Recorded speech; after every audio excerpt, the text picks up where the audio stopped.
Today we will be talking to you about what cognitive flexibility is and how we use it in our everyday lives.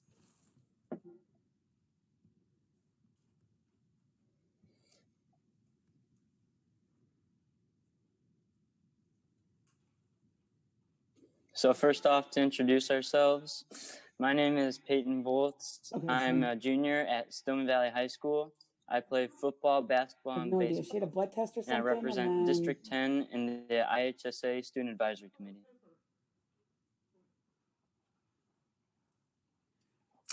My name is Grace White. I'm a junior at Mother McCauley High School, and I'm a part of the IHSA Student Advisory Board. I play volleyball and lacrosse, and I like to spend time with my friends and family outside of school and sports. My name is Moise Aminu. I'm a senior at Lindblom Math and Science Academy. Member of Best Buddies for 4 years. And yeah.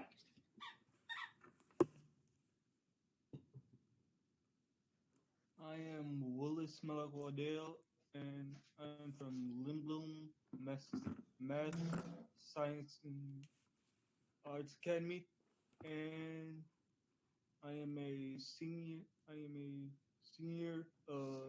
sophomore of Lindblom, and my sports are basketball, skiing, and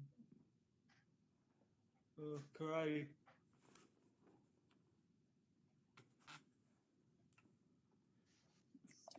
So before we learn about what cognitive flexibility is, let's do an activity to help us learn.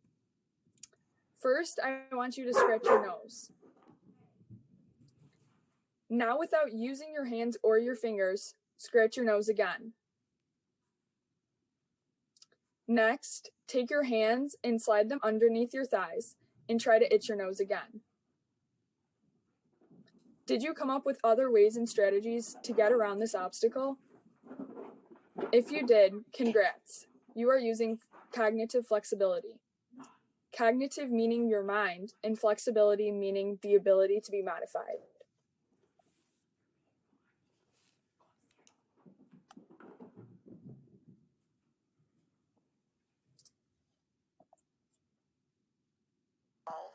Cognitive flexibility. Cognitive meaning pertaining to your mind, and flexibility meaning the ability to be modified. Now, I do not want you to freak out by the term cognitive flexibility, because I promise you, you have seen this in action before today. In the world of education where I spend most of my time, cognitive flexibility is defined as your ability to adjust your thinking when presented with variables that are unexpected.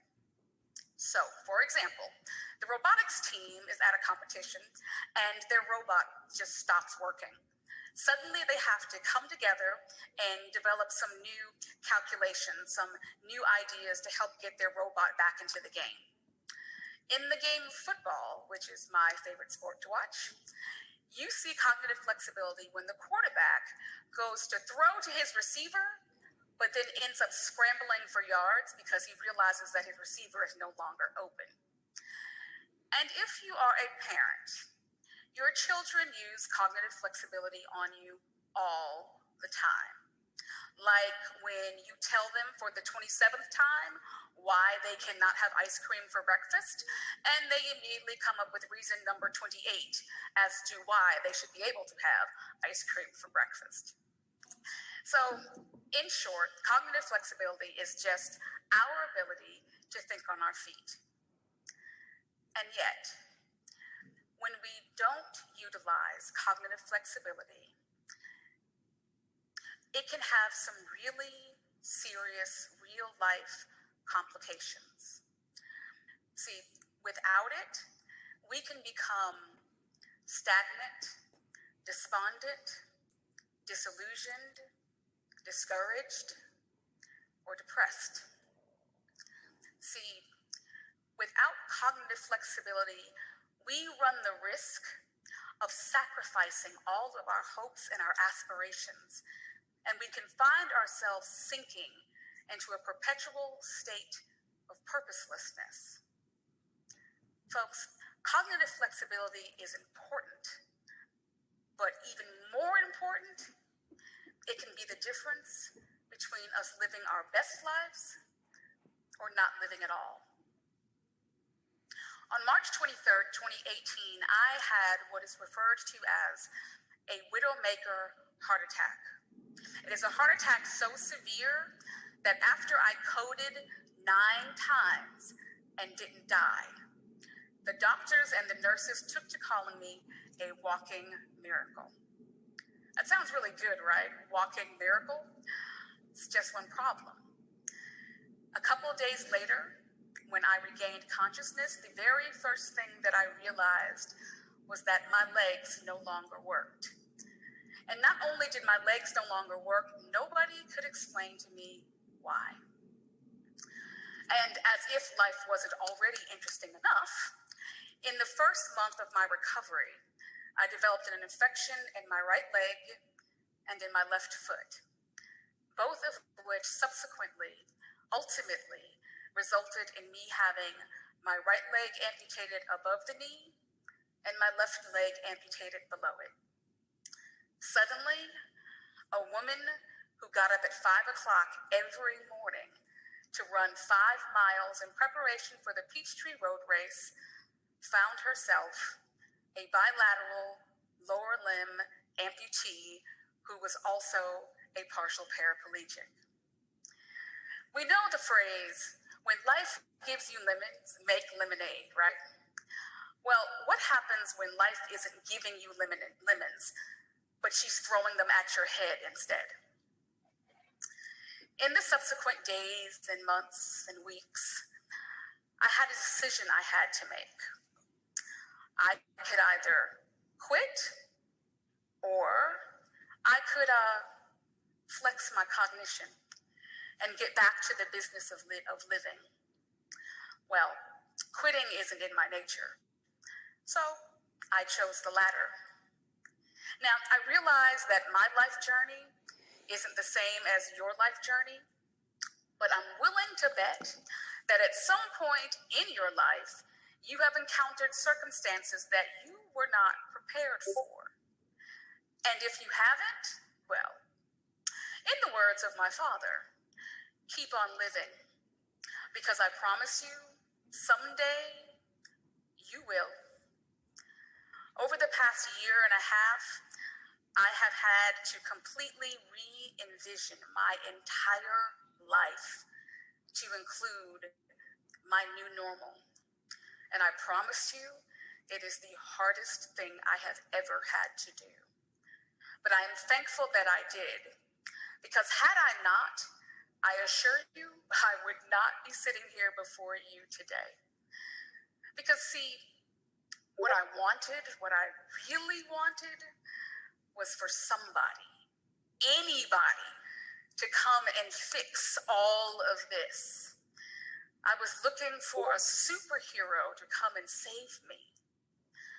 But I realized fairly quickly that if I needed saving, the only person who had the power to save me was me.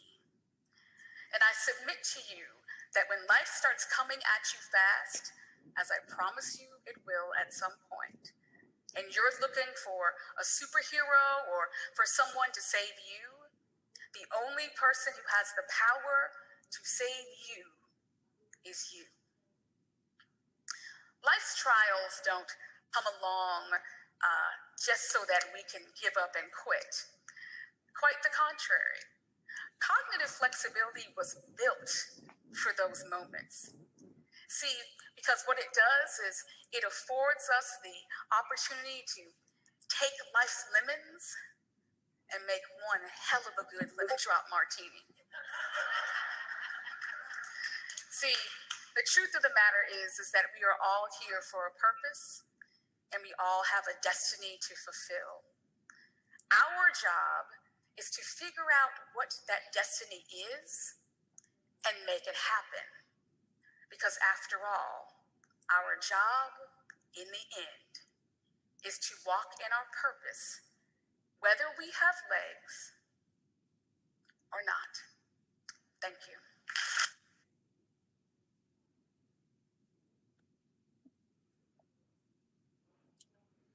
So some key points from the video are that she adapted to her new normal, she took on new changes, and she gave great examples of cognitive flexibility.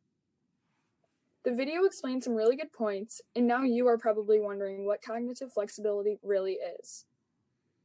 Cognitive flexibility is your ability to adjust your thinking when presented with variables that are unexpected. When you use cognitive flexibility, you adapt relatively quickly to different situations and view them from multiple points of view. You also have the mental strength to navigate from one activity to another without focusing intently on only one thing. You can take on new changes and accept them as the new normal. Speaking of taking on new changes and accepting them as the new normal, COVID can be used as an example. The new normal is wearing masks in school, sports, and in public. Some new changes are not going to school full-time, taking a pause on sports, social distancing, and adapting to the new changes. We are using cognitive flexibility for all of these examples. We are using cognitive flexibility all the time and not even being aware of it.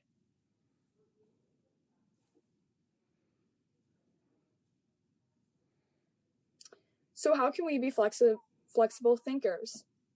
We can be confident and already act like we are flexible thinkers. Flexible thinkers make their brains move around a problem and think of different situations. If you are disappointed, you can use your words and say, "Oh well," or "maybe next time." If you feel frustrated, ask for help or take a break. A flexible thinker uses words to solve their problems. If you don't win a game, instead of saying, "That's not fair," you can say, "If I had fun, I won." If you are a flexible thinker and solve your problems with words, you will be content and it will make things much easier.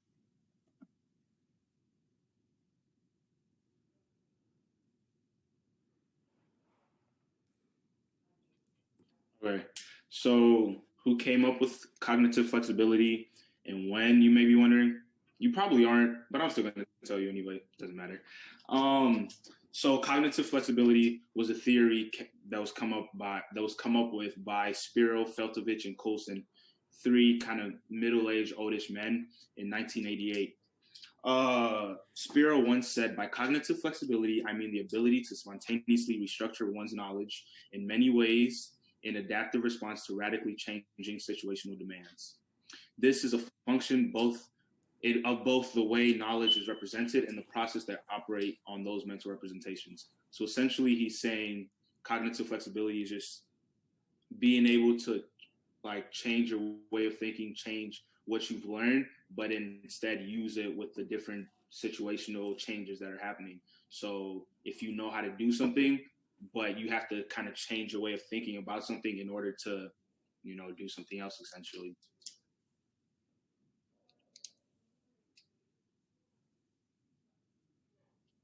So different examples of cognitive flexibility. If you have an injury, you need to find a way to adapt and make it the new normal until you are healed. So for example, I've broken my arm, I fractured my ankle. So when I fractured my ankle, I had a cast.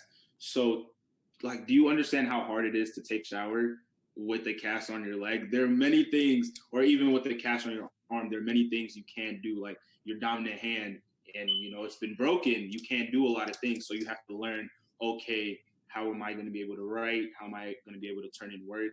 How can I cook? How can I take a shower? Different things. So you need to be able to change your thinking on that. This involves thinking outside the box and adapting to what you have. Another example is if you're driving somewhere and there's a detour or the road's blocked, lanes are blocked, you have to figure out, oh snap, how can I get to where I need to go? But quickly. You don't have the time to really sit there and ponder for 30 minutes. You have to get to where you need to be. So thinking on your feet, not really on your feet, you are in the car, but you know what I mean. So just really thinking quickly, okay, so how else can I get to work? How else can I get to where I need to go? We also use cognitive flexibility through humor. Humor shows a double meaning of situations, helps people cope with certain situations this is what cognitive flexibility is all about.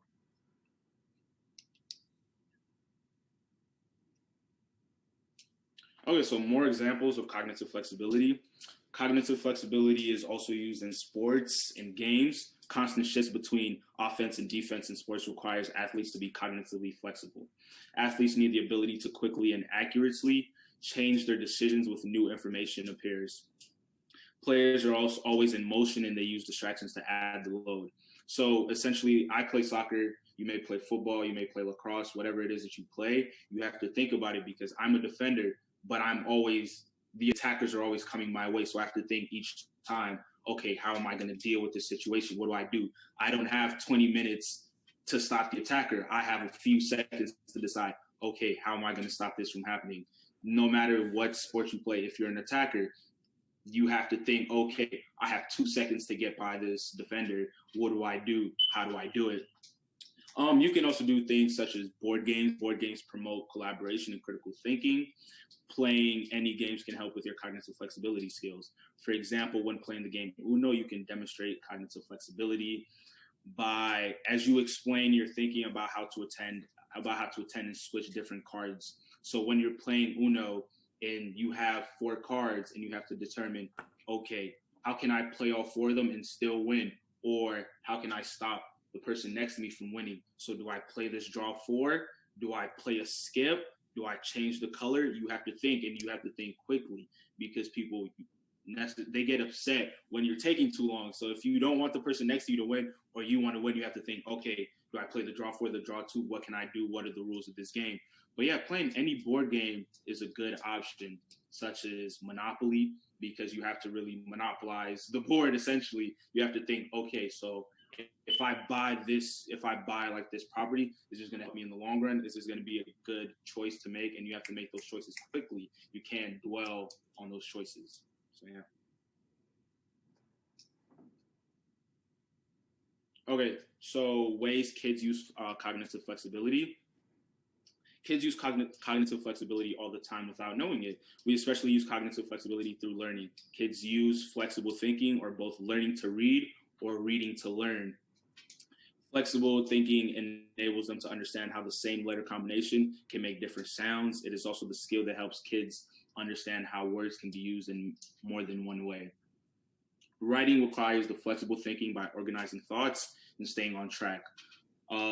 It also plays a role in foreign languages. Sentences and words in other languages require extra thinking. Like for me, I take Chinese.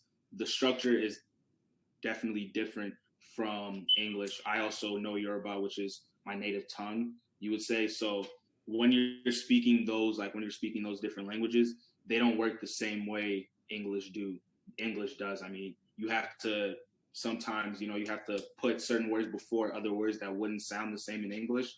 That's why translations get really messed up. But yeah, so thinking about that on your feet, okay, I know I know this won't sound right in English, but it's the proper way to do it. So for example, on this right side of the screen, you can see different words. So I'll give you around 2 minutes. So you see as it says blue, but the color is red. So speak out the color that it is. So instead of saying blue, you say red. Instead of saying green, you say yellow. So I'll give you around 2 minutes. For some people, it may be easier. For some people, it may be harder. So yeah, if you can do that, around 2 to 3 minutes.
Okay, that was around 2 minutes. If you're able to do that in 2 minutes, I congratulate you. My first time trying it definitely did not work out the way I expected it to. It was a lot harder for me. But if you weren't able to finish it, it just takes learning. You know, some people have more experience when it comes to thinking flexibly. Wasn't the case for me. It took me a lot longer, but I was still able to get it. So yeah, as long as you practice, as long as you put in work, you'll definitely be able to increase your cognitive flexibility. But yeah, we use flexible thinking in math, finding different ways to solve word problems, or just very complex problems. Like in calculus, there are a lot of different formulas in which you have to use, and sometimes like on a test, you can't take forever to solve these problems, so you have to think about it quickly. You have to think about it on your toes, essentially. We also do it like in homework, because in your homework, you don't want to take forever to finish homework. So you think about it, okay, what's the quickest way I can get this done? What's the best way for me to get this done? How can I bring my best work forward, but without taking too long? And even for studying, you have to find out the best ways for you to study. So yeah, you're thinking very flexibly, because you're not studying as regular as, like a regular person would, I guess. Each person has a different way of studying. And that's an example of cognitive flexibility, because you found out a way that works for you in a way that's very effective. So yeah.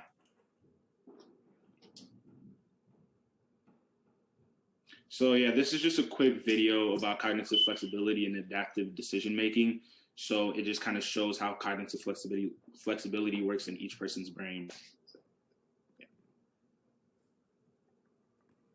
Organizations need to stay flexible in order to adapt to changes in the environment. Organizational flexibility derives from the ability of strategic decision makers to adapt their cognitive processes to different problems. Fundamentally, there are two types of problems. Well-structured problems, for example, implementing a product upgrade, and ill-structured, developing a completely new product family. In real life, managers face both types of problems.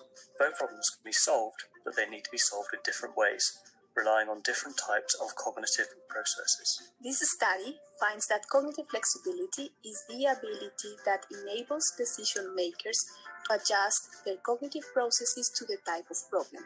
Cognitive flexibility is made up of two main building blocks. First, the ability to identify key problem elements, for example, what are the main customer segments.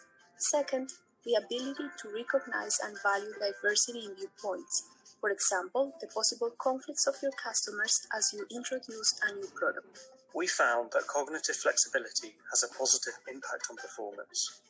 When solving an ill-structured problem, cognitive flexibility allows the switch to a slower and more deliberate type of processing. Instead, when solving a well-structured problem, cognitive flexibility allows the switch to a faster and more automatic type of processing. Our core contribution is the identification of cognitive flexibility as the mechanism that enables the switch between the two types of cognitive processing depending on the problem. Next time you are successfully switching between problems, you know what is going on inside your head, and you can thank your cognitive flexibility. If you wish to read the full study, go to the link, and do feel free to share this video.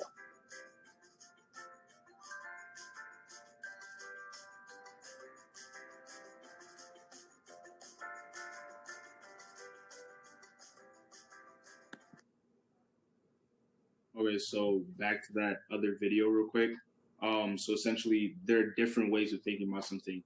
There are different problems in the world, different problems that we may face. You can't think about everything with the same mindset.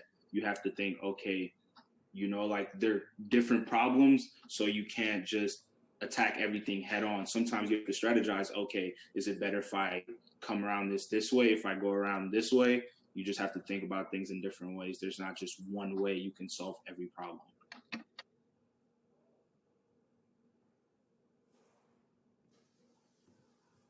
Hey, can you go back to the last slide, please? Thank you. All right, so kind of going off of what Mui said, the video helped us explain what goes on inside our head while processing and adapting to different situations. So now that you guys have kind of seen and learned how cognitive flexibility works in our minds and outside of our minds, and even know the benefits that it can provide us, like we've seen the examples of driving a car and playing games, We need to work on improving cognitive flexibility. So we have put together 6 different ways in which we can help improve and develop our cognitive flexibility. So the first way in which we could improve our cognitive flexibility was to alter our everyday routine. You can change up your routine and do things differently every day. Making small changes, just such as sitting in a different spot at the dinner table and taking a different route to school or work, could help you build and strengthen new pathways in your brain. A second way that you can improve your cognitive flexibility is to seek out new experiences. Each time you go explore something out of the ordinary or learn something new, your brain creates new connections. New and interesting experiences have been shown to increase motivation and enhance your memory and learning. Going out of your way to experience new things or engage in different activities can go a long way towards helping develop your cognitive flexibility. To seek out these new experiences, you could learn languages, learn how to play musical instruments, travel, or even just explore a new part of town that you aren't familiar with. A third way that you can improve your cognitive flexibility is to practice creative thinking. You can make an effort to think in unconventional and creative ways or practice different thinking. A study showed that when students were taught to think in both creative and practical ways, not only did their grades improve, but they also were able to transfer the knowledge that they gained in completely different areas and subjects in school. They were able to transfer it from one subject to another more easily than someone who did not practice creative thinking. So the fourth way in which we can improve our cognitive flexibility is to not always take the easy way out. In today's world, we have so much technology and access to so many answers that it makes us easier to cheat or give half effort. But the truth is that making things easier for ourselves isn't always the best for cognitive flexibility. Research shows that introducing difficulties can lead to deeper thinking, so by making a point of not always choosing the easiest way of doing things, you can keep your mind sharp and even learn through your experiences. For example, if you are driving or walking somewhere and you get lost, try not to pull out your GPS, but instead try looking at a physical map.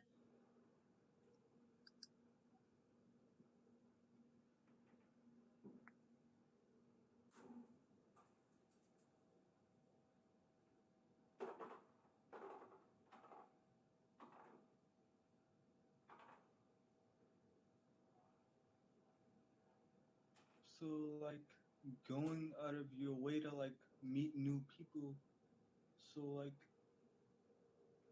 when you when you do when you do meet new people, you like learn like yeah, you learn their mistakes, their habits, their anything that they do. You like learn and study from that point of view.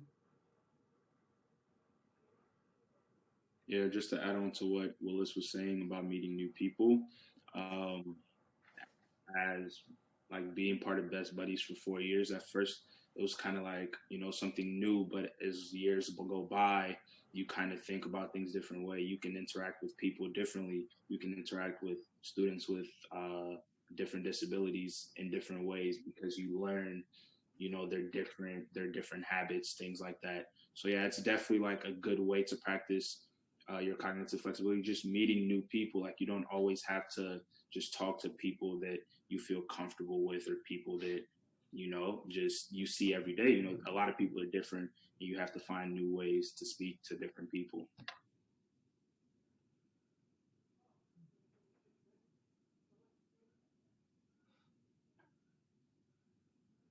So like transferring your learning like from doing something like from you doing from some young and then you adapt on to that to something when you get older. As life go on, you like get older and then start to think about what mistakes are you like doing and how are you going to fix those mistakes?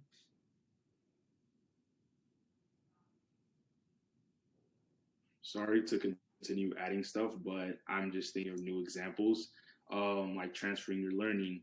There are things that we're learning in AP statistics right now, and it's different ways of calculating, like where people are like in the world, like statistically. So yeah, it's kind of like something that you never thought math would really convert to the real world, but definitely there are different ways. So I'm learning things that have to do with a different class, but you can definitely use it in the real world. So that's essentially transferring your learning. So whatever you learn in class and you use outside, you use anytime outside in the world, that's transferring learning, but try to do it more. So sometimes you think, oh yeah, these don't correlate at all, but try to think like, okay, what I'm learning now, how could that really correlate with what is going on in my life, with what's going on anywhere else? So yeah.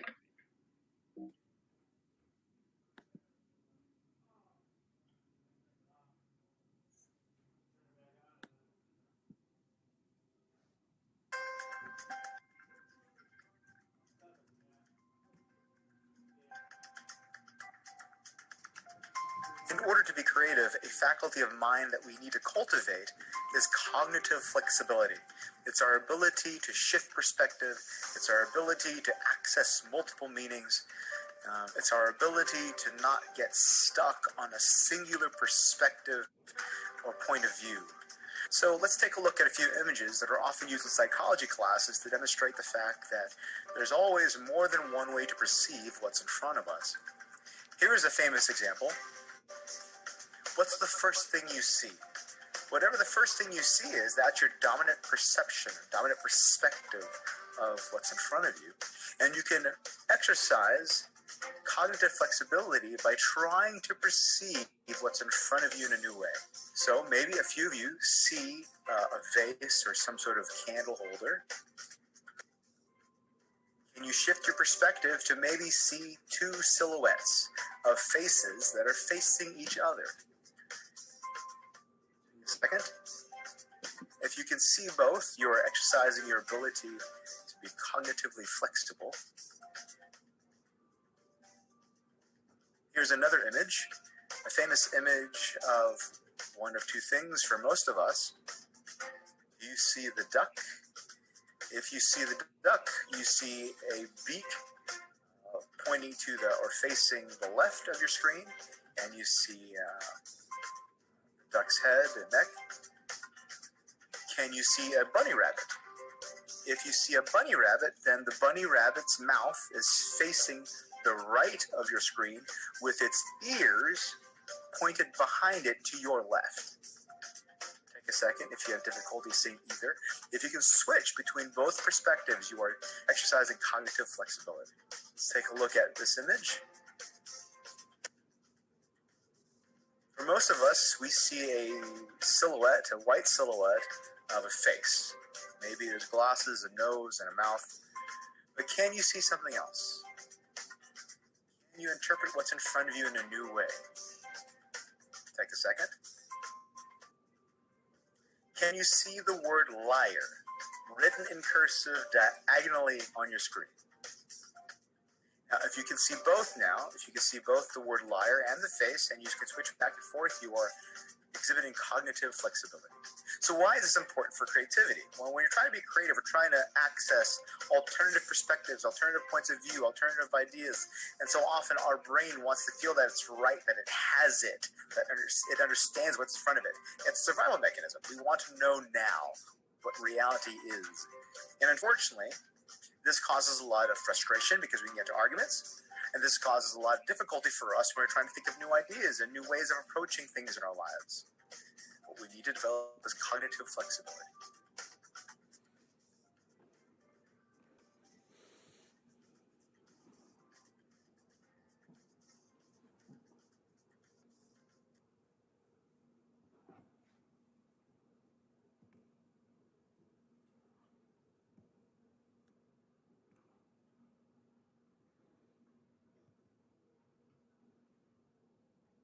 Being big concepts, being open-minded, like it's like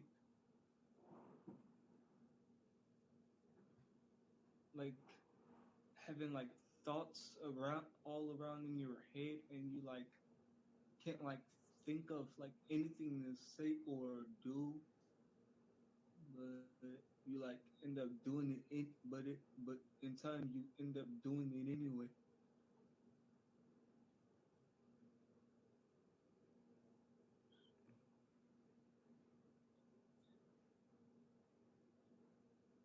Yeah, so everyone makes risks and mistakes from from like going to do from like going to do some good, but you actually end up doing some bad. You're actually gonna end up doing something bad.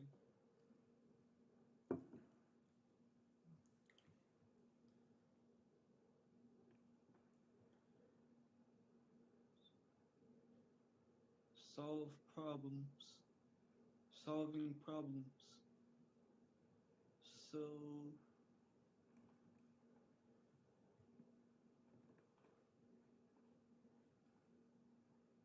So like with solving problems, you like say like doing like a math question, and you like can't like think of any like you can't think of any answer to think of.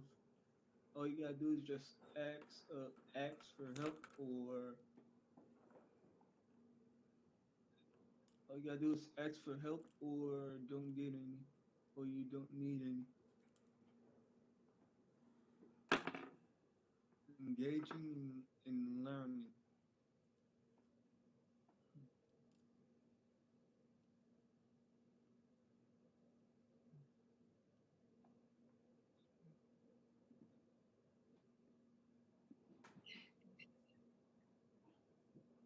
I got you on this one, Willis. And then you could do the last one. So essentially, just engaging in learning. So whenever it is that you're learning something, don't just sit, at the back of the class, just not paying attention. Engage in what it is that you're learning, or even not in class. If you're just learning life lessons, engage in it. Use it somewhere else. Make sure you're really understanding, because there is just listening to something, but there's also listening and then repeating it, or listening and then actually doing it. That is you engaging in your learning, which then will help you really keep that information, really make sure that you are learning whatever it is that you're learning, wherever it is.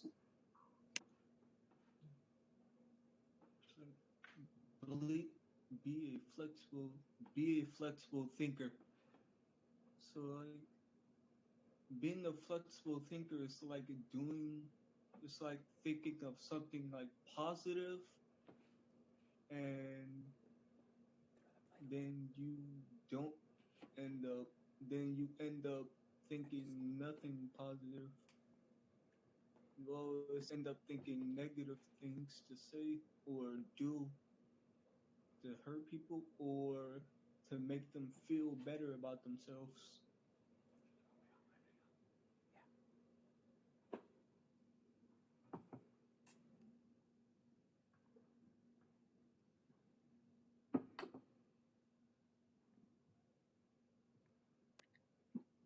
So like on the previous slide, what Willis was talking about being a flexible thinker, he did say things such as like thinking about what to say if somebody's in need of help. So a lot of people, they may come to you with their problems, and you have to think quickly, okay, what is something I can say, what is something I can do to help this person. You can't just wait for like ever and then go back to them. If like a friend needs help, you need to think on your feet, okay, what can I say, what can I do to help this friend become better, really help them. So yeah, that's just another example of what he was talking about.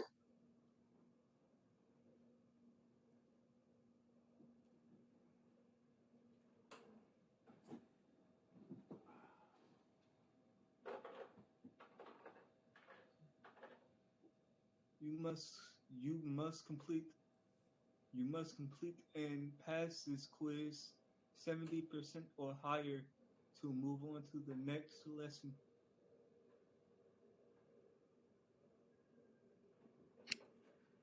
So yeah, that's essentially the end of our presentation.